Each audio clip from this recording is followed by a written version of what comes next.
In the unit of life NCERT reading part 2 कोशिका सिद्धांत। कोशिका सिद्धांत 1838 से 1839 में आया था।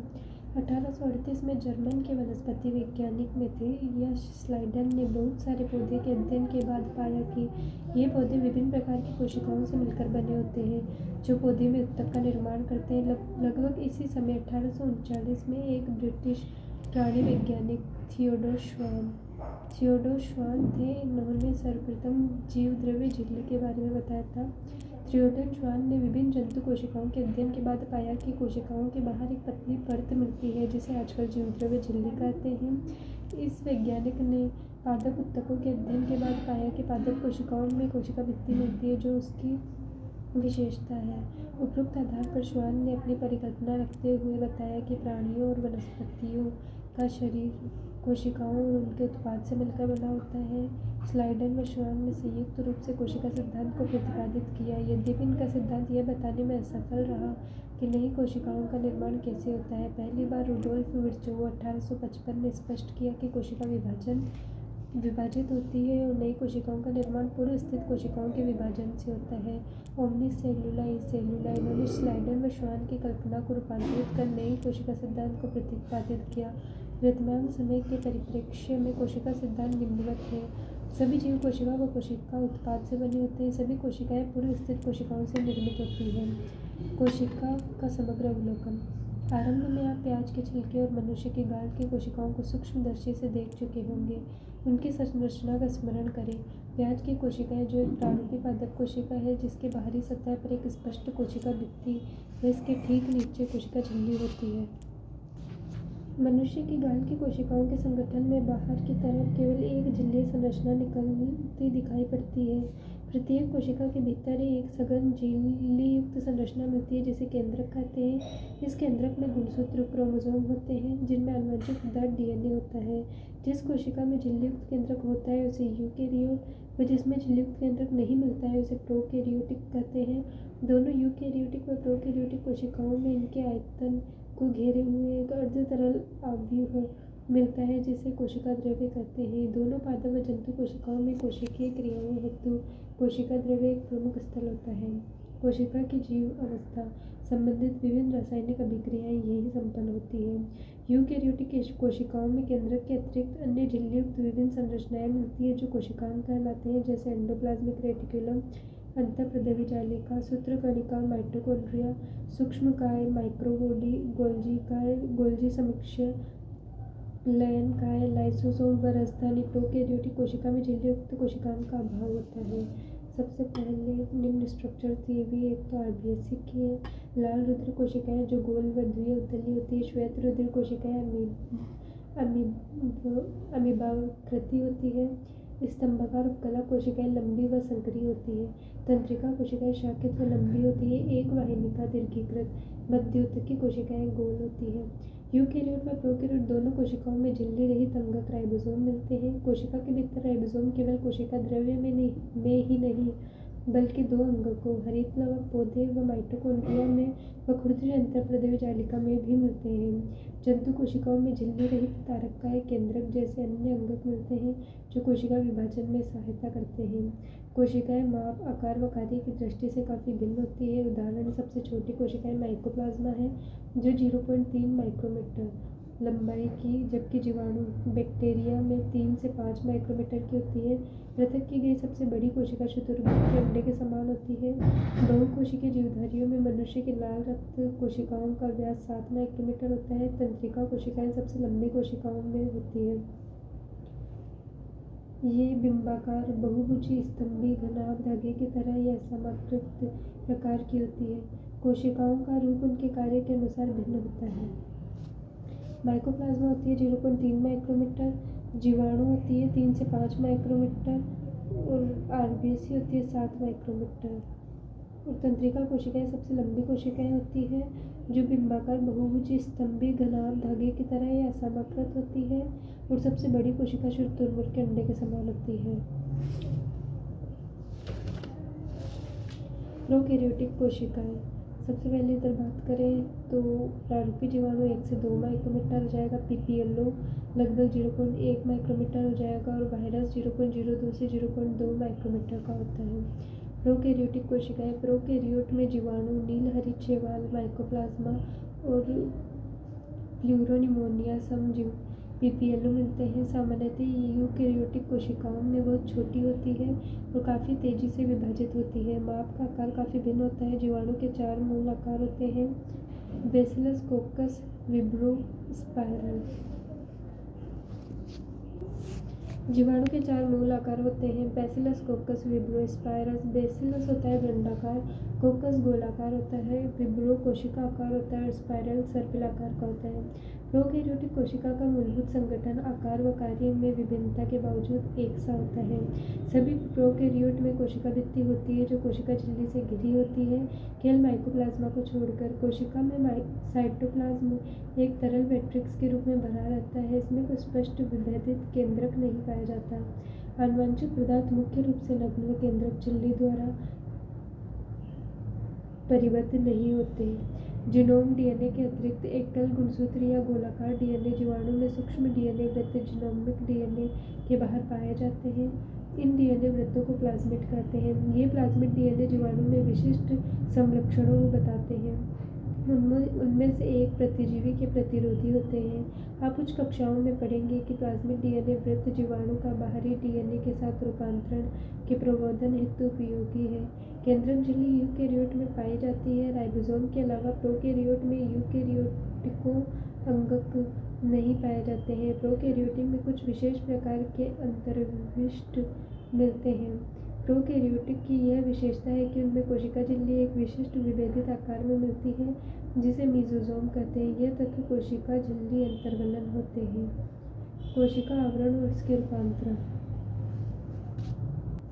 निम्न के साइज: माइकोप्लाज्मा 0.3 माइक्रोमीटर, बैक्टीरिया 3 से 5 micrometre, RBC 7 micrometre, PPLO 0.1 micrometre, प्रारूपी जीवाणु, प्रारूपी बैक्टीरिया, टिपिकल बैक्टीरिया 1 से 2 माइक्रोमीटर, वायरस 0.02 से 0.2 माइक्रोमीटर, प्रारूपी यूकैरियोटिक सेल 10 से 20 माइक्रोमीटर होती है।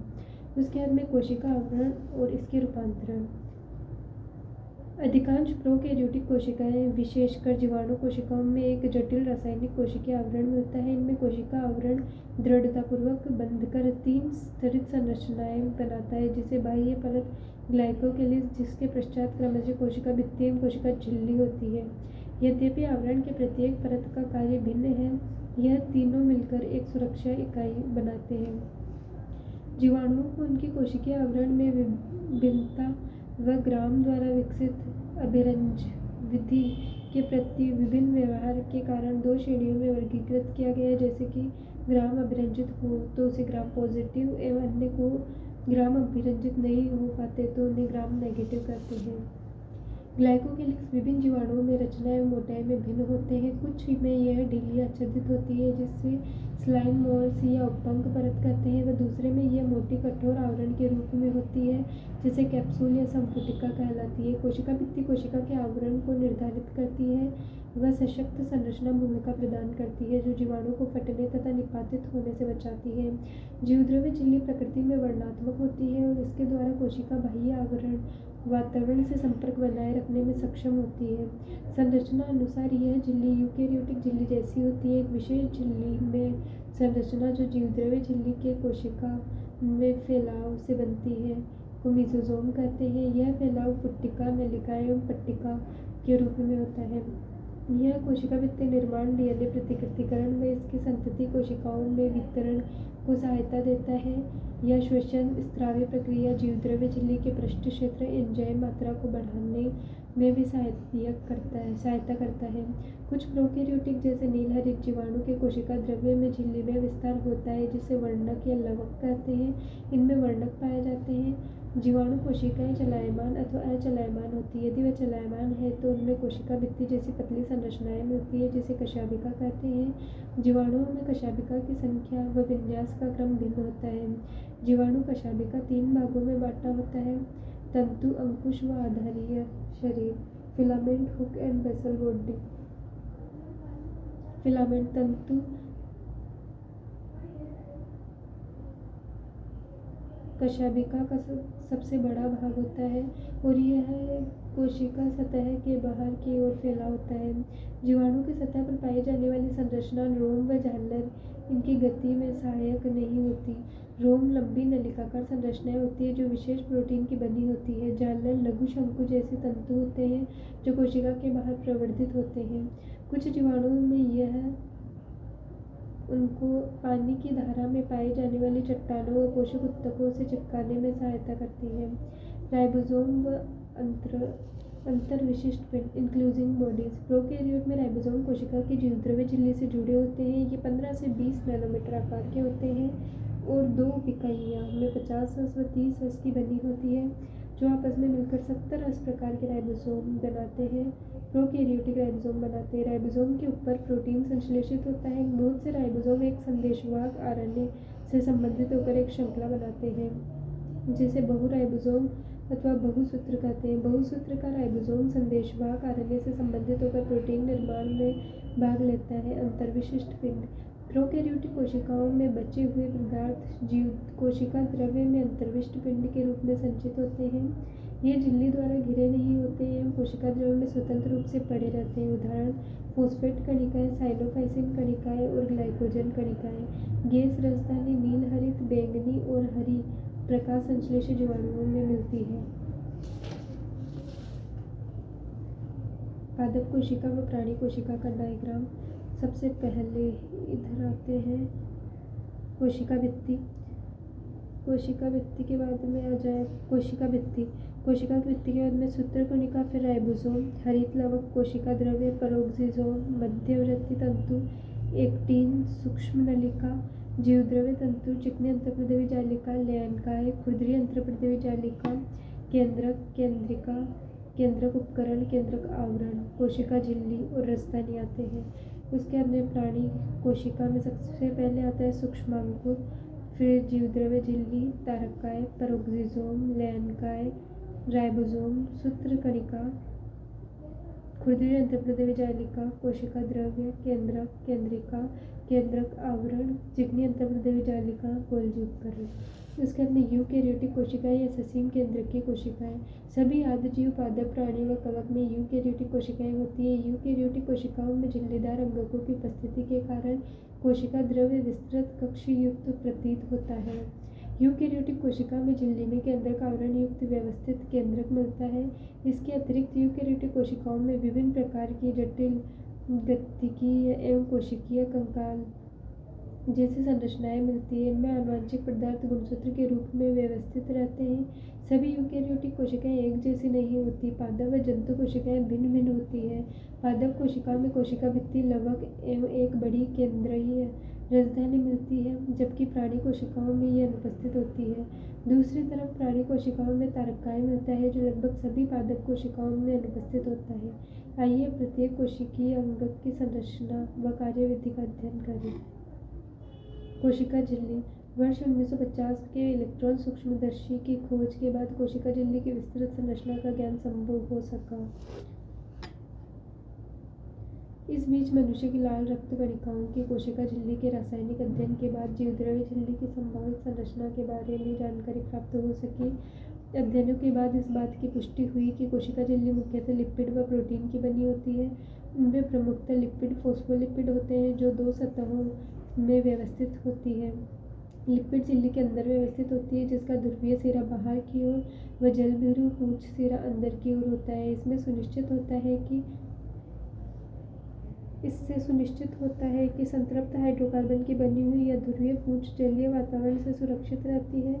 इसके अतिरिक्त फोस्फोलिपिड झिल्ली में कोलेस्ट्रॉल भी होता है। बाद में जैव रासायनिक अनुसंधानों से यह स्पष्ट हो गया कि कोशिका झिल्ली में प्रोटीन व कार्बोहाइड्रेट पाया जाता है।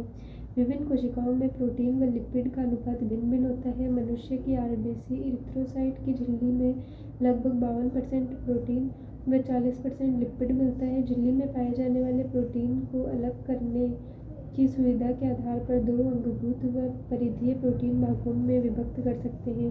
परिधीय प्रोटीन झिल्ली की सतह पर होता है जबकि अंगभूत प्रोटीन आंशिक या पूर्ण रूप से झिल्ली में धंसे रहते हैं। कोशिका झिल्ली का उन्नत नमूना 1972 में सिंगर व निकोलसन द्वारा प्रतिपादित किया गया जिसे तरल कीमिर नमूने के रूप में व्यापक रूप से स्वीकार कर लिया गया। इसके अनुसार लिपिड की अर्धतरलीय प्रकृति के कारण फॉस्फोलिपिड द्विसतह के भीतर प्रोटीन पार्श्व गति करते हैं। झिल्ली के भीतर गति करने की क्षमता उसकी तरलता पर निर्भर करती है। जीवद्रव्य झिल्ली का तरल कीमय नमूना डायग्राम। कोलेस्ट्रॉल, शर्करा, परिधीय प्रोटीन, फॉस्फोलिपिड द्विसतह। झिल्ली की तरलीय प्रकृति इनके कार्य जैसे कोशिका वृद्धि, अंतःकोशिकीय संयोजन का निर्माण, स्त्रावण, अंतःकोशिकीय कोशिका विभाजन इत्यादि की दृष्टि में महत्वपूर्ण है। जीवद्रव्य झिल्ली का सर्वाधिक महत्वपूर्ण कार्य यह है कि इससे अणुओं का परिवहन होता है। यह झिल्ली इसके दोनों तरफ मिलने वाले अणुओं के लिए चयनित पारगम्य, कुछ अणु बिना ऊर्जा की आवश्यकता के इस झिल्ली से होकर आते हैं, जिसे निष्क्रिय परिवहन कहते हैं। उदासीन विलेय सांद्र प्रवणता के अनुसार जैसे उच्च सांद्रता से निम्न सांद्रता की ओर सांद्रता विसरण द्वारा इस झिल्ली से होकर जाते हैं, जल भी इस झिल्ली से उच्च सांद्रता से निम्न सांद्रता की ओर गति करता है। विसरण द्वारा जल के प्रवाह को परासरण कहते हैं। चूँकि ध्रुवीय अणु जो अध्रुवीय लिपिड द्विसतह से होकर नहीं जा सकते, उन्हें झिल्ली से होकर परिवहन के लिए झिल्ली के वाहक प्रोटीन की आवश्यकता होती है। कुछ आयन या अणुओं का झिल्ली से होकर परिवहन उनकी सांद्रता प्रवणता के विपरीत जैसे निम्न से उच्च सांद्रता की ओर होता है।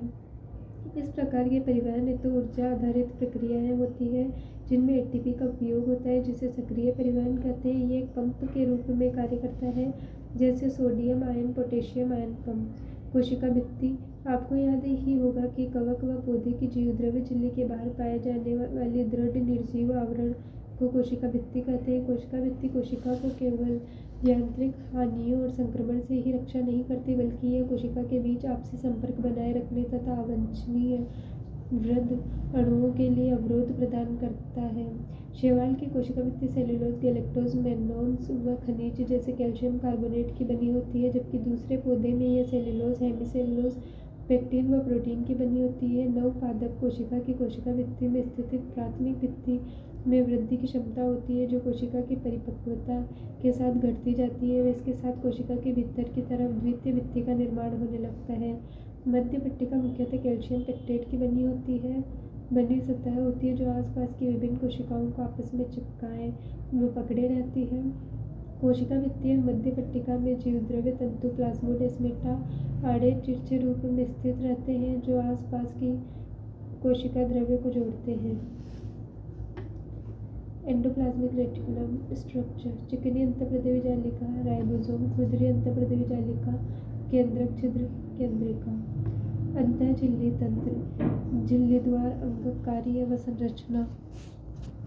अंतःझिल्ली तंत्र झिल्लीदार अंगक कार्य व संरचना के आधार पर एक दूसरे से काफ़ी अलग होते हैं। इनमें बहुत से ऐसे होते हैं जिनके कार्य एक दूसरे से जुड़े रहते हैं, उन्हें अंतःझिल्ली तंत्र के अंतर्गत रखते हैं। इस तंत्र के अंतर्गत एंडोप्लाज्मिक रेटिकुलम, गोल्जिकाय, लैनकाय व रसधानी अंगक आते हैं। माइटोकॉन्ड्रिया, सूत्रकणिका, हरित लवक व पेरोक्सिसोम के कार्य उपरोक्त अंगों से संबंधित नहीं होते हैं, इसीलिए इन्हें अंतःझिल्ली तंत्र के अंतर्गत नहीं रखते हैं।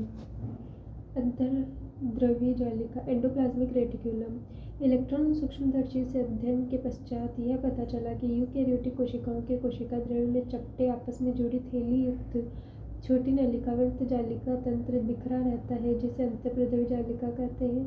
प्राय राइबोसोम अंतःप्रदेवी जालिका के बाहरी सतह पर चिपके रहते हैं। जिस अंतःप्रदेवी जालिका की सतह पर यह राइबोसोम मिलते हैं, उन्हें खुरदरी अंतःप्रदेवी जालिका कहते हैं। राइबोसोम की अनुपस्थिति पर अंतःप्रदेवी जालिका चिकनी लगती है, अतः इसे चिकनी अंतःप्रदेवी जालिका कहते हैं। जो कोशिकाएं प्रोटीन निर्माण एवं स्त्रावण से सक्रिय भाग लेती है, उनमें खुरदरी अंतःप्रदेवी जालिका बहुतायत से मिलती है। यह काफ़ी फैली हुई तथा केंद्रक के बाहर बाह्य झिल्लिका तक फैली होती है। चिकनी अंतःप्रदेवी जालिका प्राणियों में लिपिड निर्माण के मुख्य स्थल होते हैं। लिपिड की भांति स्टेरॉयड हार्मोन चिकनी अंतःप्रदेवी जालिका में होते हैं। गोल्जी उपकरण। कैमेलो गोल्जी 1898 में पहली बार केंद्रक के पास घनी रंजित जालिकावृत संरचना तंत्रिका कोशिका में देखी, जिन्हें बाद में उनके नाम पर गोल्जिकाएं कहा गया। यह बहुत सारी चपटी डिस्क आकार की थैली या कुंड से मिलकर सिस्टर्ने से मिलकर बनी होती है, जिनका व्यास 0.5 माइक्रोमीटर से 1 माइक्रोमीटर होता है। ये एक दूसरे के समांतर ढेर के रूप में मिलती है, जिसे जालिकाएं कहते हैं। गोल्जिकाएं में कुंडों यानी सिस्टर्ने की संख्या अलग अलग होती है। गोल्जिका केंद्रक के पास सकेंद्रित व्यवस्थित होती है, जिनमें निर्माणकारी सतह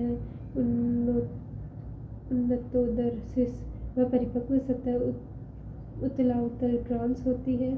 अंगक सिस व ट्रांस सतह पूर्णतः अलग होती है, लेकिन आपस में जुड़े रहते हैं। गोल्जिकाएं का मुख्य कार्य द्रव्य को संविष्ट कर अंतरक कोशिकीय लक्ष्य तक पहुंचाना या कोशिका के बाहर स्त्रावन करना है। संवेष्टित द्रव्य अंतःप्रद्रवी जालिका से पुट्टिका के रूप में गोल्जिकाएं के शीर्ष सिरे से संगठित होकर परिपक्व सतह की ओर गति करते हैं। इससे स्पष्ट है कि गोल्जिका का अंतःप्रद्रवी जालिका से निकटतम संबंध है। अंतःप्रद्रवी जालिका पर उपस्थित राइबोसोम द्वारा प्रोटीन का निर्माण होता है, जो गोल्जिका के ट्रांस सिरे से निकलने के पूर्व इनके सिस्टर्ने में रूपांतरित हो जाते हैं। गोल्जिका ग्लाइकोप्रोटीन व ग्लाइकोलिपिड निर्माण का मुख्य स्थल होता है। लैनकाय या लाइसोसोम ये झिल्ली पुट्टिका संरचनाएं होती है, जो संवेष्टन विधि द्वारा गोल्जिकाएं में बनते हैं। पृथक्कीकृत लैनकाय पुट्टिकाओं में सभी प्रकार के जलपघटनीय एंजाइम जैसे हाइड्रोलाइसिस, लाइसेस, प्रोटीएज व कार्बोहाइड्रेजेज मिलते हैं, जो अम्लीय परिस्थितियों में सर्वाधिक सक्रिय होते हैं। ये enzyme carbohydrate, protein, lipid, nucleic acid आदि के पाचन में सक्षम है। लैनकाय लाइसोसोम ये झिल्ली पुट्टिका संरचना होती है, जो संविष्टन विधि द्वारा गोल्जिकाएं में बनते हैं। पृथक्कृत लैनकाय पुट्टिकाओं में सभी प्रकार के जलपघटीय एंजाइम जैसे हाइड्रोलाइसेज, लाइपेज, प्रोटीएज व कार्बोहाइड्रेजेज में मिलती है, जो अम्लीय परिस्थितियों में सर्वाधिक सक्रिय होते हैं। ये enzyme carbohydrate, protein, lipid, nucleic acid आदि के पाचन में सक्षम है। रसधानी वैक्यूम कोशिका द्रव में झिल्ली द्वारा घिरी जगह को रसधानी कहते हैं। इनमें पानी, रस उत्सर्जी पदार्थ, वन्य उत्पाद जो कोशिका के लिए उपयोगी नहीं है, भी इसमें मिलते हैं। रसधानी एकल झिल्ली से आवृत होती है, जिसे टीलोब्लास्ट कहते हैं। पादप कोशिका में यह कोशिका का 90% स्थान घेरती है। पौधे में बहुत से आयन व दूसरे पदार्थ सांद्रता प्रवणता के विपरीत टेफेनोप्लास्ट से होकर रसधानी में अभिगमित होते हैं। इस कारण से इनकी सांद्रता रसधानी में कोशिका द्रव्य की अपेक्षा काफ़ी अधिक होती है। अमीबा में संकुचनशील रसधानी उत्सर्जन के लिए महत्वपूर्ण है। बहुत सी कोशिकाएं जैसे अमीबा में संकुचनशील रसधानी उत्सर्जन के लिए महत्वपूर्ण है। यह बहुत सारी कोशिकाएं जैसे आदि जीव में खाद्य रसधानी का निर्माण खाद्य पदार्थ को निगलने के लिए होती है। माइटोकॉन्ड्रिया या सूत्रकणिकाएं सूत्रकणिका को जब तक विशेष रूप से व्यंजित नहीं किया जाता, तब तक सूक्ष्मदर्शी द्वारा इसे आसानी से नहीं देखा जा सकता। प्रत्येक कोशिका में सूत्रकणिका की संख्या भिन्न होती है। यह उनकी कार्य की सक्रियता पर निर्भर करती है। ये आकृति व आकार में भिन्न होती है। ये तश्तरीनुमा बेलनाकार स्वेच शेप आकृति की बनी होती है, जो 1.0 से 4.1 माइक्रोमीटर लंबी व 0.2 से 1 माइक्रोमीटर औसत 0.5 माइक्रोमीटर व्यास की होती है। सूत्रकणिका एक दोहरी झिल्ली संरचना होती है, जिसकी बाहरी झिल्ली व भीतरी झिल्ली इसकी अवकाशिका को दो स्पष्ट जलीय कक्षों, बाह्य कक्ष और भीतरी कक्ष में विभाजित करती है। भीतरी कक्ष जो घने व समांगी पदार्थ से भरा होता है, अधात्रीय मैट्रिक्स कहते हैं। बाह्य कला सूत्रकणिका की बाह्य सतत सीमा बनाती है। इसकी अंतर झिल्ली कई अधात्री की तरह अद्रवलन बनाती है, जिसे क्रिस्टी एकवचन क्रिस्टो कहते हैं।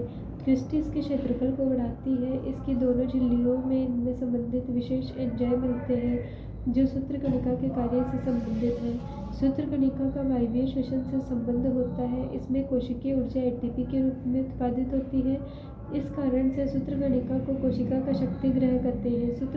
सूत्रकणिका के अधात्री में एकल वृत्ताकार डीएनए अणु व कुछ आरएनए राइबोसोम 70 तथा प्रोटीन निर्माण के लिए आवश्यक घटक मिलते हैं। सूत्रकणिका एक विखंडन द्वारा विभाजित होती है। सूत्रकणिका की संरचना अनुदैर्ध्य काट 1 से 4.1 माइक्रोमीटर लंबा और 0.2 से 1 माइक्रोमीटर होता है। इधर बाह्य झिल्ली, भीतरी झिल्ली, अधात्री, क्रिस्टी, अंतर झिल्ली, अवकाशिका। लवक या प्लास्टिड। लवक सभी पादप कोशिकाओं एवं कुछ प्रोटोजोआ जैसे यूग्लिना में मिलते हैं। ये आकार में बड़े होने के कारण सूक्ष्मदर्शी से आसानी से दिखाई पड़ते हैं। इनमें विशिष्ट प्रकार के वर्णक मिलने के कारण पौधे भिन्न भिन्न रंग के दिखाई पड़ते हैं। विभिन्न प्रकार के वर्णकों के आधार पर लवक कई तरह के होते हैं, जैसे हरित लवक, वर्णकी लवक व अवर्णकी लवक।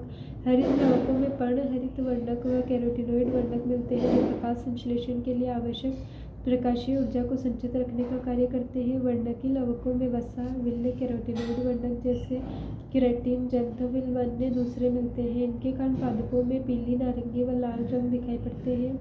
अवर्णीय लवक विभिन्न आकृति एवं आकार के रंगहीन लवक होते हैं, जिनमें खाद्य पदार्थ संचित रहते हैं।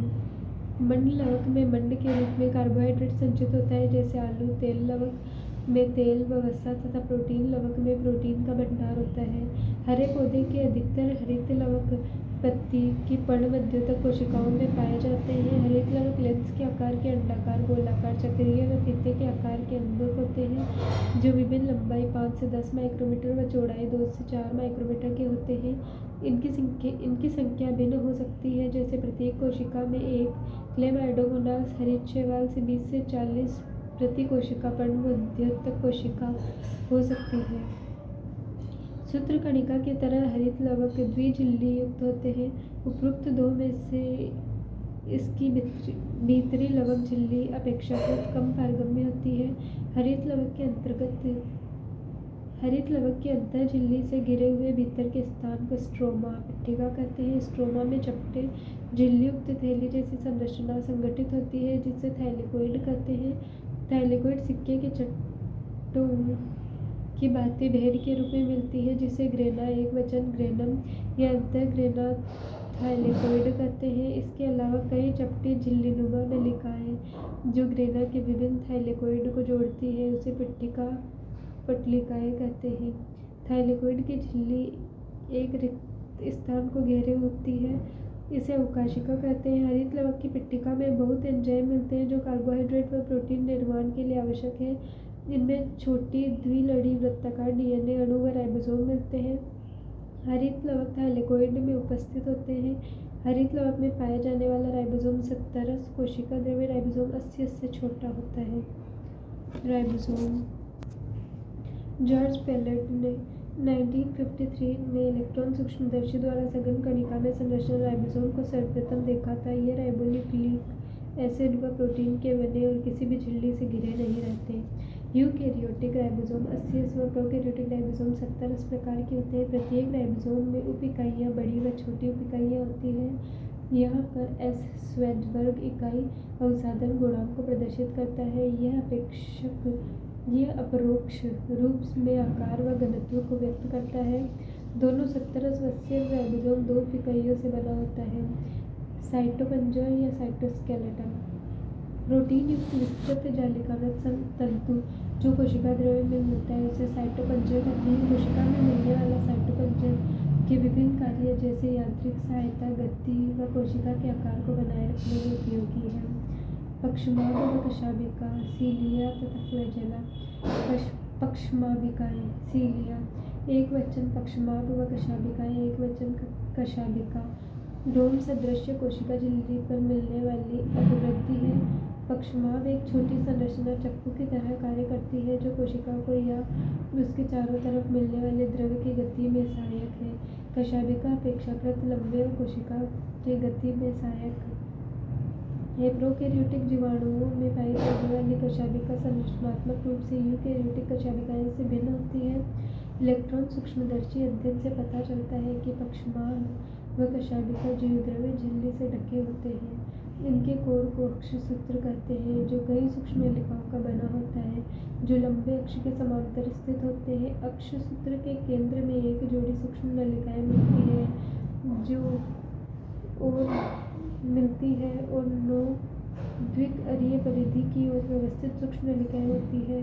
अक्षसूत्र की सूक्ष्म नलिकाओं की इस व्यवस्था को 9+2 प्रणाली कहते हैं। केंद्रीय नलिका सेतु द्वारा जुड़े हुए एवं केंद्रीय आवरण द्वारा ढके होते हैं, जो परिधीय द्वीप के प्रत्येक नलिका को अरीय दंड द्वारा जोड़ते हैं। इस प्रकार 9 अरीय तान छड़ बनती है। एक्सोनिमा होता है, उसे बोलते हैं अक्षसूत्र। ये होता है अरियोडंडा। उसके बाद में होता है ये केंद्रीय अच्छन, जीवद्रव्य झिल्ली, परिधीय सूक्ष्म नलिकाएं, अंतराद्विक सेतु, केंद्रीय सूक्ष्म नलिकाएं। पक्षवाम या कशाभिका का विभाग जो विभिन्न भागों इलेक्ट्रॉन सूक्ष्मलेखी व आंतरिक संरचना का चित्रात्मक प्रदर्शन करता है। परिधीय द्विक सेतु द्वारा आपस में जुड़े होते हैं। दोनों पक्षमा व कशाभिकाएं तारकेंद्र सदृश संरचना से बाहर निकलते हैं, जिसे आधारीय काय कहते हैं। तारकाय व तारकेंद्र, सेंट्रोजोम तथा सेंट्रियोल। तारकाय वह इंदक है जो दो बेलनाकार संरचनाओं से मिलकर बना होता है, जिसे तारकेंद्र कहते हैं। यह अक्रिस्टलीय परिकेंद्रीय द्रव्य से घिरा होता है। दोनों तारकेंद्र तारकाय में एक दूसरे के लंबवत स्थित होते हैं, जिनमें प्रत्येक की संरचना बैलगाड़ी के पहिए जैसी होती है। तारकेंद्र संख्या में 9 समान दूरी पर स्थित परिधीय ट्यूबुलिन सूत्रों से बने होते हैं। प्रत्येक परिधीय सूत्र एक त्रिक होते हैं। पास के त्रिक आपस में जुड़े होते हैं। तारकेंद्र का अग्र भीतरी भाग प्रोटीन का बना होता है, जिसे धुरी कहते हैं। यह परिधीय त्रिक के नलिका से प्रोटीन से बने अरिय दंड से जुड़े होते हैं। तारकेंद्र पक्षमाभ व कशाभिका का आधारीय काय बनाता है और तर्कु तंतु जंतु कोशिका विभाजन के उपरांत तर्कु उपकरण बनाता है। केंद्रक या न्यूक्लियस। कोशिका अंग केंद्रक की खोज सर्वप्रथम रॉबर्ट ब्राउन ने 1831 से पूर्व की थी। बाद में फ्लेमिंग ने केंद्रक से मिलने वाले पदार्थ जो क्षारीय रंग से रंजित हो जाता है, उसे क्रोमेटिन का नाम दिया। अंतरकाल अवस्था केंद्रक। कोशिका केंद्रक जिसका विभाजन नहीं हो रहा हो, अत्यधिक फैली हुई व विस्तृत केंद्र के प्रोटीन तंतु की बनी होती है, जिसे क्रोमेटिन कहते हैं। केंद्रकीय धात्री में एक या अधिक गोलाकार संरचनाएं मिलती है, जिसे केंद्रक कहते हैं। इलेक्ट्रॉन सूक्ष्मदर्शी अध्ययन से यह स्पष्ट होता है कि केंद्रक आवरण 2 समांतर झिल्लियों से बना होता है, जिनके बीच 10 से 50 नैनोमीटर का रिक्त स्थान पाया जाता है, जिसे परिकेंद्रकी अवकाश कहते हैं। यह अवकाश केंद्रक में मिलने वाले द्रव्य व कोशिका द्रव्य के बीच अवरोध का काम करता है। बाह्य झिल्ली सामान्यतः अंतर्हृदयी जालिका के सतत रूप से जुड़ी रहती है व इस पर राइबोसोम भी जुड़े रहते हैं। निश्चित स्थानों पर केंद्रक आवरण छिद्र बनने के कारण विच्छिन्न हो जाता है। यह छिद्र केंद्रक आवरण की दोनों झिल्लियों के संलग्न से बनता है। इन छिद्रों से होकर आरएनए व प्रोटीन अणु केंद्रक में कोशिका द्रव्य व कोशिका द्रव्य से केंद्रक की ओर जाते रहते हैं। साधारणतः एक कोशिका में एक ही केंद्रक मिलता है, लेकिन ऐसा देखा गया है कि इनकी संख्या कभी कभी परिवर्तित होती रहती है। क्या आप कुछ जीवों का नाम बता सकते हैं जिनकी कोशिका में एक से अधिक केंद्रक मिलते हैं? कुछ परिपक्व कोशिकाएं केंद्रक रहित होती हैं, जैसे स्तनधारी जीवों के रक्ताणु व संवहनीय पौधे में चालनी नलिकाएं कोशिकाएं। क्या तुम मानते हो कि ये कोशिकाएं जीवित हैं? केंद्रकीय धात्री या केंद्रक द्रव्य में केंद्रक व क्रोमेटिन मिलता है। गोलाकार केंद्रक केंद्रक द्रव्य में पाया जाता है। केंद्रिका झिल्ली रहित वह संरचना है जिसका द्रव्य केंद्रक से सतत संपर्क में रहता है। ये सक्रिय राइबोसोम आरएनए निर्माण हेतु स्थल होते हैं। जो कोशिकाएं अधिक सक्रिय रूप से प्रोटीन निर्माण करती हैं, उनमें बड़े व अनेक केंद्रक मिलते हैं। आप याद करें कि अंतरावस्था केंद्रक में ढीली ढाली स्पष्ट न्यूक्लियो प्रोटीन तंतुओं की जालिका मिलती है, जिसे क्रोमेटिन कहते हैं। अवस्थाओं व विभाजन के समय केंद्रक के स्थान पर गुणसूत्रीय संरचना दिखाई पड़ती है। क्रोमेटिन में डीएनए तथा कुछ क्षारीय प्रोटीन मिलते हैं, जिसे हिस्टोन कहते हैं। इसके अतिरिक्त उनमें इतर हिस्टोन व आरएनए भी मिलता है। मनुष्य की एक कोशिका में लगभग 2 मीटर लंबा डीएनए सूत्र 46 गुणसूत्र, जिनमें 23 जोड़े में बिखरे होते हैं। आप गुणसूत्र में डीएनए का संवेष्टन पैकेजिंग कक्षा 12वीं में विस्तृत रूप से अध्ययन करेंगे। गुणसूत्र सिर्फ विभाजित कोशिकाओं में दिखाई देते हैं। प्रत्येक गुणसूत्र में एक प्राथमिक संकीर्ण क्षेत्र मिलता है, जिसे गुणसूत्र बिंदु या सेंट्रोमियर भी कहते हैं। इस पर बिंब आकार की संरचनाएं मिलती है, जिसे काइनेटोकोर कहते हैं। तारकाय गुणसूत्र के 2 अग्रणी गुणसूत्र के एक बिंदु पर पकड़ कर रखना है। गुणसूत्र बिंदु की स्थिति के आधार पर गुणसूत्रों को 4 प्रक्रमों में विभाजित किया गया है। मध्य केंद्र की मेट्रासेंट्रिक गुणसूत्र में गुणसूत्र बिंदु गुणसूत्र के बीचों बीच स्थित होता है। जिसमें गुणसूत्र की दोनों भुजाएं बराबर लंबाई की होता है। उपमध्य केंद्र की सब मेटासेंट्रिक गुणसूत्र में गुणसूत्र बिंदु गुणसूत्र के मध्य से हटकर होता है, जिसके परिणाम स्वरूप एक भुजा छोटी व एक भुजा बड़ी होती है। अग्र बिंदु एक्रोसेंट्रिक गुणसूत्र में गुणसूत्र बिंदु इसके बिल्कुल किनारे पर मिलता है, जिससे एक भुजा अत्यंत छोटी व एक भुजा बहुत बड़ी होती है, जबकि फिबोसेंट्रिक अंतःकेंद्रिक गुणसूत्र में गुणसूत्र बिंदु गुणसूत्र के शीर्ष पर स्थित होते हैं। गुणसूत्र बिंदु की स्थिति के आधार पर गुणसूत्र के प्रकार सबसे पहले होती है telocentric, acrocentric, metacentric, telocentric, acrocentric, metacentric, सब मेटासेंट्रिक। इधर होता है यह गुणसूत्र बिंदु, यह सैटेलाइट या द्वितीय संकीर्ण क्षेत्र होता है।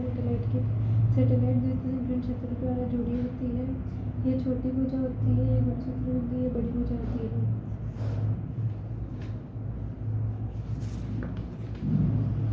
सूत्रकाय या माइक्रोबॉडी बहुत सारी झिल्ली आवृत सूक्ष्म झिल्लियाँ जिनमें विभिन्न प्रकार के एंजाइम मिलते हैं, ये पौधे व जंतु कोशिकाओं में पाई जाती है।